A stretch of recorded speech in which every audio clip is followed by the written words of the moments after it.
will sing for the rest of my life.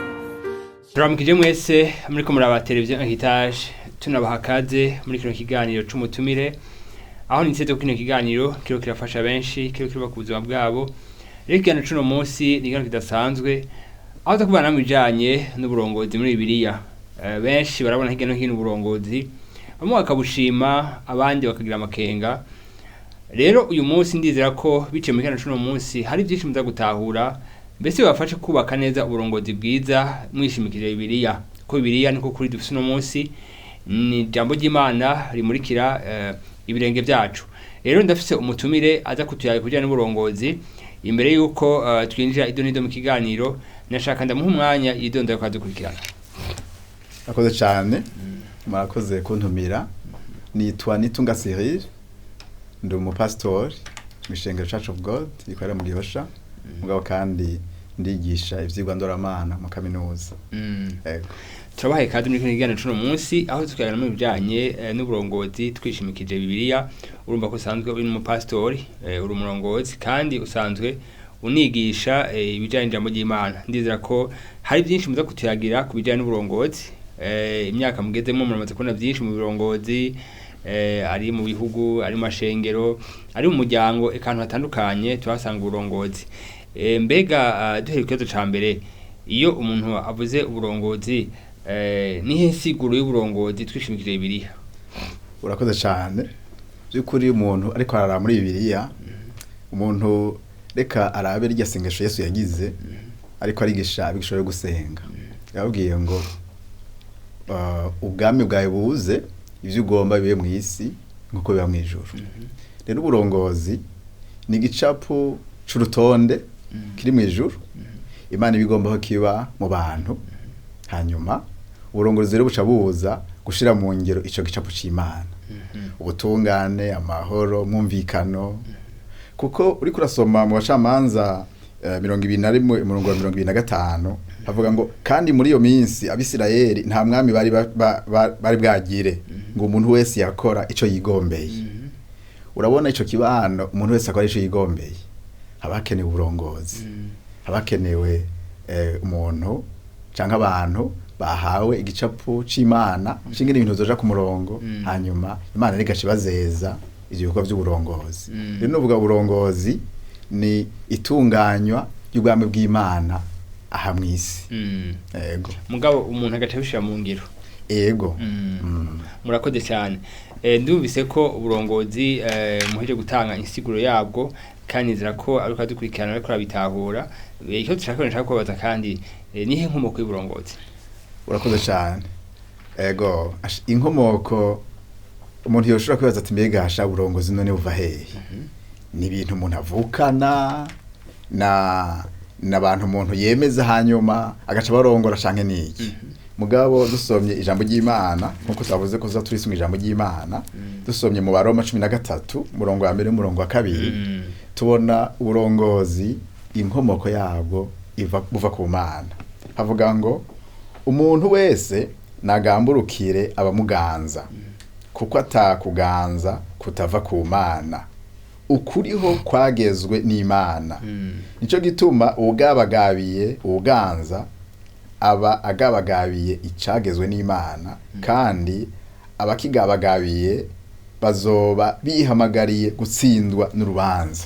Rero uburongozi bwose buva ku Mana bwose. Ego aho umuntu ariko ariyumvira mu muryango ariko ariyumvira mu kibano ariko ariyumvira mu gihugu. Uyu muntu wese afise uburongozi ku bantu ku rugezo kanaka ubwo burongozi yabuhawe n'Imana. Ego iyo tubonye umurongozi kanaka canke umuntu afise abantu kanaka ariko ararongora hama umuntu ariko arabiraba akabona abantu ariko batwaza umukazo canke ugasanga ariko batwara mu buryo butari bwo. Ego mbese kuvuga ko ubwo burongozi bwavuye ku Mana kuko hari igihe bwati ivyiza vyose biva ku Mana nta kintu kiva ku Mana mu bisigura gute? Urakoze cyane. Ego nibaza ko hariho n'uburongozi bwo muri kahise by'ukuri hariho abarongozi bakoze nabi. Ego muri Bibiliya turabona ba Sauli kwageze igihe bagakora nabi bakaja no kuraguza mugabo kandi no muri kahise k'ibihugu turiko turimbira nka ba Hitler bajya barabarongozi Imana yashizeho mugabo ingene umurongozi aza kuvyifata nko mu burongozi ivyo ntiduca tuvuga ko uyo murongozi atashizweho n'Imana. Imana izomuhana kandi azotanga raporo ingene yakoresheje uburongozi Imana yamuhaye. Rero abarongozi baravyifatamo gutandukanye, bamwe bakavyifatamo neza, abandi bakavyifatamo nabi. Mugabo ubundi baba bashizweho n'Imana. Ego. Mbega nta gihe gishoboka Imana ishobora gushiraho umurongozi ubwoko bwananiranye kana kugira ngo bushiye ku murongo nyine ugasanga azanye n'ibihano. Ego iyo byarabaye ku Bisirayeli. Abisirayeli harageze igihe barakora ivyaha. Barasenga ibigwamana, baribagira kubaha Imana ko bikwiye. Hanyuma Imana kirahagurutsa igihugu c'Abashuri ubwa mbere, hanyuma ihagurutsa igihugu c'Ababuloni. Baraza barabatera barabatsinda. Barasambura n'urusengero rw'i Yerusalemu. Rero birashika Imana igahana abantu kubera bayigararije. Ivyo turabibona muri Bibiliya byarabaye. Muri ico gihe cihagurutse uburongozi bukaza bufise inguvu zibasumba, bukaza bufise ubasha, bukaza bufise igihano kuri iryo hanga kuri abo bantu bagararije Imana. Ego. Mbega hiyo habaye umurongozi yashizweho n'Imana nta gihe wishwe ugasanga abarongowe n'uwo murongozi bashatse gukuraho wa murongozi cyo kumusubiriza. Mbega aho onye nta makonsekansi akurikira. Muri ico gihe biravana n'ingene uyo murongozi aba ariko aravyifatamo. Ego haraho abarongowe barahishwa n'uburongozi bw'uwo muntu. Ugasanga bararushe, hanyuma muri ico gihe ntivyoroshe kuko iyo umurongozi ari we afise ingingo cyane cyane iyo hariho amategeko amucungera biragoye ko bamusubiriza. Mugabo muri ico gihe baba bakwiye kwisunga amategeko. Mbega amategeko avuye iki? Mbega amanama makuru abivuga kwiki? Rero ni muri mwe nayo manama haca hafatirwa ingingo zuko umurongozi bamubogoza canke zo ko barindira ikiringo cyo igahera kugira ngo azomusubirize bivanye n'amategeko ahari. Mugabo ni byiza ko abantu by'ukuri bakurikiza amategeko ntihabe ukumukuraho ku nguvu kuko ni waba baramushizeho ivyo byo byose. Ego. Murakoze cyane. Mbe twishimikije ijambo ry'Imana nibihe bintu mushaka kwerekana biranga umurongozi mwiza. Ego. Ibiranga umurongozi mwiza nibaza ko nkuko tuko turavuga twisunze Bibiliya, reka turaba uburorero bwa Mose n'akaro ka Dawidi. Abo ni bamwe mu barongozi badasanzwe muri Bibiliya tubona. Mbega ibintu byabaranze n'ibiki. Ego urakuraraba Mose yari umuntu afise ishaka. Ego umuntu afise ishaka uravye muri rya myaka 40 ya mbere yabaye kwa Farao ngene yari afise ishaka cy'ukwiga no gutera imbere, mugabo kandi ishaka cy'uko urokora umuryango wabo. Iryo shaka rero hamwe n'ugo rukundo ugomba ko ibintu bihinduka uraribona mu barongozi. Mugabo kandi ubona abantu Imana icisha mu bihe byo gutegurwa kugira ngo ababa abantu bihangana. Mose Imana yavuye mucisha mu bugaragwa aramara yindi myaka 40 akorera Yetiro. Rero umurongozi n'umuntu yihangana. So umuntu ashavura n'ingoga, so umuntu atwagwa n'ijisho cyangwa ngo afate ingingo gihuti huti. Mugabo ubona n'umuntu aba yarateguwe akagira kwihangana. Hanyuma mugabo kandi umurongozi umuntu arangwa n'ibikorwa byinshi gusa. N'umuntu arangwa n'urukundo agomba kubona abantu biyo bateye imbere. Mose ariko ararongora Abisirayeli yaragaragaje ko bakunda. Hari igihe Abisirayeli bigeze kugarariza Imana. Abisirayeli ico gihe bakoze ikigwamana. Kuko Mose yari yagiye ku musozi Sinayi arateba. Hanyuma Abisirayeli bacabwira Aroni ati Mose ntituzi iyo yagiye. None rero dukorere iyindi mana twisengera. Acaraba curira ikimasa cigwamana. Aragishira ngaho imbere yabo ngo bagisenge. Hanyuma ico gihe rero Imana kirabwira Mose ati ba bantu bawe ivyo bakoze nibidakogwa, none ngomba ngira ndabice bose hanyuma nsigarane wewe. Mose ico gihe yarasenze cyane aravuga ati Imana ibuka ngene wadukuye mu gihugu ca Egiputa, atahubwo nabarije upfu muhana mugabo bajya abantu bareke. Rero uyo mutima wo kwitangira aburongo uyo mutima w'urukundo urarangwa cyane n'abarongozi.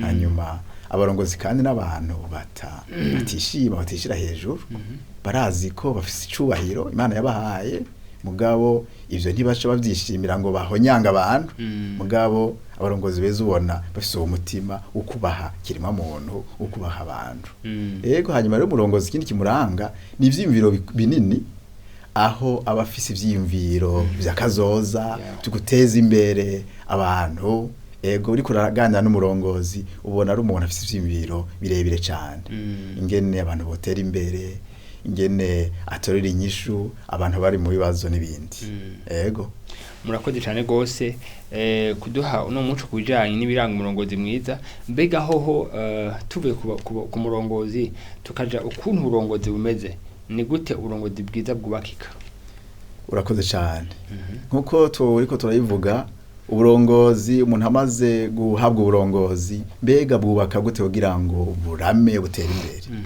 reka turaba akarorero ka Mose Mose urabona Imana yari yavuganye nawe ngene arokora ihanga ry'Abisirayeli mugabo harageze igihe abona ko ibintu aziwe abikora wenyene ico ni ikintu bamwe mu bahinga bise complexe messianique aho umuntu abona umenga yoba Mesiya agakora ibintu byose canke syndrome y'abavisionnaire abo umenga ibintu byose nibo babibona nibo babikora na Mose byaramushikiye nari mu visionnaire so ari karibona bari mu vision ego abariko arabibona mugabo byose ntazobikora ngo bishobore ni arabibona mugabo ego arabibona arabona igicapo gikuri iyereko arashika mugabo ntiyoshobora kwishikana yo wenyene Mose rero byaramushikiye mu bugaragwa Abayisirayeli bose bafise ibibazo baza kuriwe akabatorera ibibazo umuntu umwe uribaza abantu bavuga ko bari hafi miliyoni 2 none kugira ngo yumvirize umuntu umwe rero Yetiro yaciye mugendera mu bugaragwa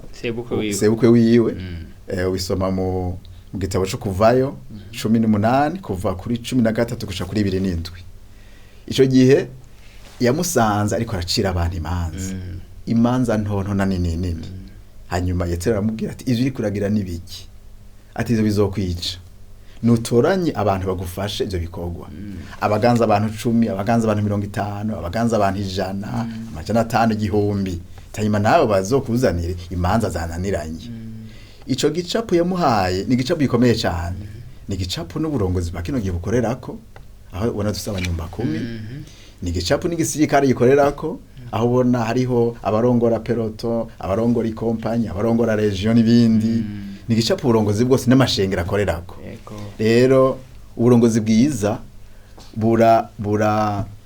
buratanga buraha abandi uburongozi delegation de pouvoir mu gifaransa aho umurongozi atakora ibintu wenyene mugabo ategura abandi hanyuma akabaha ibikorwa rero ico ni ikintu cambere gikomeye cyane delegation de pouvoir canke gusangiza abandi uburongozi tubibona rero muri Mose ko Yetiro yamuhaye impanuro nabajya ba Dawidi bose ukuntu bakora warabona ko uburongozi babuhereza n'abandi kugira ngo busangire cyo ni igicapo cambere gikomeye mugabe kini igicapo gikomeye tukibona muri Yesu Kristo Yesu Kristo ariko arubaka uburongozi bwiwe hamwe yikomeye kwa cyaje cyamuzanye yubatse umugwi rero uburongozi bwiza bwubaka umugwi w'abarongozi umugwi w'abandi barongozi Yesu rero yahisemwo 12 hari igugu ryinshi rimukurikira mugabo yarabonye ko hari abantu 12 yoshira ko ingufu zose yotegura kugira ngo bamufashe igikorwa camuzanye mw'isi rero uyo mutima wo kubaka abandi barongozi kugira ngo bakora igikorwa neza ni ikintu gikomeye cyane kiranga abarongozi kiranga iyubakwa ry'uburongozi buzorama ego mbenda abatega mukozi w'Imana ego turabona abantu babaye abarongozi by'amamare ku isi bagize impact ku isi ego mbega nkuno musa munteka dukurikirana avuga ati je ndashaka kuzo umurongozi akomeye ku isi umuzi mu tugira impact ku isi mbega ho bari ntambuka umuntu ashaka kugira ngo ashike kuri urwo rwego urakoze cyane byukuri hariho umwe mu bantu banditse ibijanye n'uburongozi yitwa Maxwell yaravuze ati umurongozi rero ntacika inararibonye ejo canke hirya yejo hariho urugendo agenda arafata buke kandi iyo hariho intambuka kanaka ahushije uyo murongozi haragera igihe bikagorana. Rero hariho intambuko zitanu yavuze nizo umuntu yogerageza gusubiramwo hanyuma kandi uzibona no mu barongozi kanaka bagenda bazicako. Umurongozi atangura kuba ari umwe mu bandi bantu basanzwe mugabo kubera kumbure ibibazo kanaka bibajijwe kubera kumbura amaperedofa abaye ugasanga uyu murongozi aratoranijwe gutoranywa rero mu burongozi ni intambuko ya mbere mugabo kubugumamo n'ubukuriramwo nirindi shuri kubera intambuko igira kabiri umuntu ahamagariye gukora no kubaka imigenderanire n'abantu Imana iguhamagariye kurongora kubera abo bantu bisaba ko bagukunda bisaba ko bakwiyumvamo kuko ni muri abo nyine uzotegura abagufasha ibikorwa rero ngo wimanuye ugiye iyo migenderanire naho iryo rero niryo kosa abantu benshi bagwamwo bakabona umenga bahawe uburongozi boca nyine bafata inkoni y'uburongozi bagahamagara abantu ku bikorwa bagategeka oya Yesu siko yakoze Yesu yarafashe umwanya arabana n'intumwa arasangira nazo arabihishurira burya yagiye kubaha ibikorwa mu nyuma bwari bwabucuta ariko arubaka aho abana barusha akavuga ati ingo tugende hariya ku musozi tuganire dufungure mwarusha rero iyo ni intambuko igira kabiri ikomeye cyane iyo umuntu yajije gushirwa mu burongozi kubaka imigenderanire gusangira n'abantu kubitaho kubakunda ego hanyuma intambuko igira gatatu niyo ukora ibikorwa aho abantu utabagumiza gusa mu minsi mikuru y'imigenderanire mugabo ubashira ku kivi mugakora imigambi bateza imbere hanyuma muri umwanya rero gukora ibikorwa niho ugenda ubona abantu impano zabo niho ugenda ubona abantu ngene bashoboye hanyuma rero ugashogera kuri ya ntambuko igira kane yo kubazeza ibikorwa ukazeza ibikorwa abantu mwabanye ukazeza abantu uburongozi kubera bakwigiye ko mugabo nawe wababonye ku kibuga ngene bakoze rero iyo ntambuko ya kane iyo muntu umaze kuzeza abantu uburongozi ukabona ngene bariko babikora neza bakaza baraguha raporo mukaganira naho rero ubutarukiye kuri rwa rugezo gukuba inararibonye yego umuntu agerageje kuvuga ivyo bicapo akaraba ubuzima bajya ba Paulo babayemwo ngene canke reka nyine tuvuge kuri Yesu Kristo ngene ahamagara abigisho bakabana hanyuma mu nyuma agakora ibikorwa bakabona ngene ariko arabikora agakiza abagwaye akabona ngene ariko arabakiza mu nyuma nakabatuma ati nimugende mukiza abagwaye bagakira hanyuma mu nyuma akagera igihe akabarungika ati ureho nimugende nzobahamwe mu yera zobana namwe ubona na Yesu ari nk'ico gicapo yabayemwo aho hagera igihe abantu Imana yaguhaye ugategura hagera igihe ukabaha ibikorwa hanyuma bagasigara baguha raporo yego nk'uko uyu munsi abantu bari ku kibuga bakorera Yesu baha raporo Yesu murakoze cyane rwose ndizera ko reka dukurikirana muri kano kanya baheje gutahuza intambuko z'uburongozi umuntu ashobora gucako kugera ahantu ashobora kuzana impinduka idasanzwe aho aba Imana yamutumye mbega ko tunoze kino kiganiro mbega wowe ufite impano ushobora guha abakozi b'Imana canke abandi barongozi bose kugira bashobore kuba kurongozi burama urakoze cyane mu by'ukuri abarongozi bariko barakurikirana iki biganiro no bahamagarira kugira umutima wo guca bugufi ni kenshi iyo umurongozi abonye ko amategeko amukingira ahakwa kugwa mu geragezo cyo gutwaza umukazo mugabo ivyo bintu nta buntu birimwo ariko nibabone ko abo bantu bari mu misho y'Imana nibabone ko abo bantu Imana nabo ikora bategurira ibikorwa bihambaye hanyuma bashira umwete bashira umutima ku gutegura abantu hanyuma ikindi nuko bogira umutima ukwemera bagaha abantu ibikorwa bakaderega amapouvoir abantu ntibagumane ibikorwa ntibabone umenga bazokwama ibi bidashira nimwibaze na Yesu Kristo umuntu yizigiye abantu nka ba Petero rukamvye bamwihakana ba Petero rukamvye basokora inkota bagacugutwi umuntu mugabo Yesu arabitegereza ati nubwo biruko mu gifisi intege nke murafise imbuto y'ubwami bw'Imana ndabizigiye nimugende ku kibuga rero abarongozi bubahoke baha ibikorwa abantu kubera abantu bakurira mu bikorwa hanyuma kandi bizigire ko kubw'ubuntu bw'Imana igikorwa ari ic'Imana. Uburongozi ni ubw'Imana. Imana yagitanguje izogisozera. Ego. Murakoze cyane, ndabashimiye cyane ku vyimiro muheje gushikiriza ku bijanye n'uburongozi twishimikije ijambo ry'Imana. Mbega mukozi w'Imana, ikindi gihe twabatumiye canke twabakeneye kugira ngo mushobore kuza gutanga umuco ku yandi mateme canke ibijanye n'uburongozi, muzoshobora kuduha umwanya wanyu.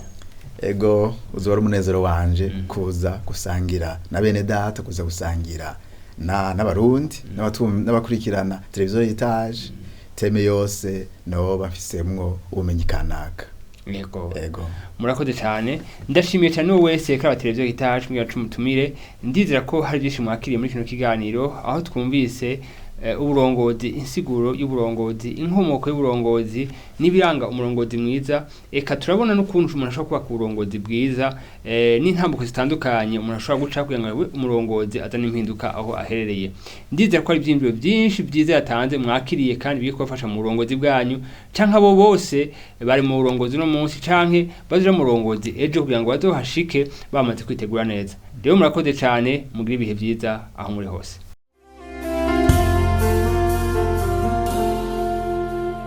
God gave me a song I will sing for the rest of my life.